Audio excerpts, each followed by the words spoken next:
ideme sa vlastne spojiť, čiže deti, dvaja spolu si láhnú na zem, na brucho. Čiže lahni si na brucho. Tak, po trošku ešte do prečie, ešte trošku do prečie, ešte, dobre, stačí. Stop.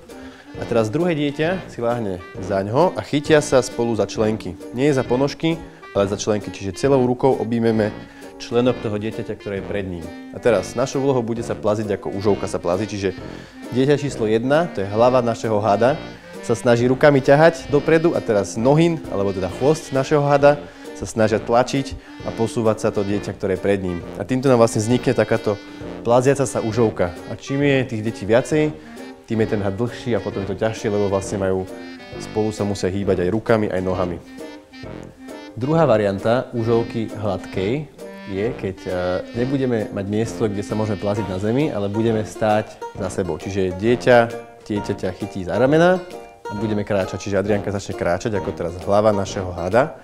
A teraz sa akože plazíme spolu po nejakom kameni vyvýšenom alebo po nejakom stromčeku. A teraz, keď sa všetci čupneme dole a budeme kráčať teraz v čupe, tak sa akože plazíme v tráve.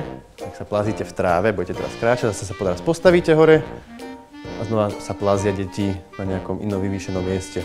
A takto tých detí môže byť za sebou kľudne aj 5, 6 až 10. A môžu to byť aj dvojice.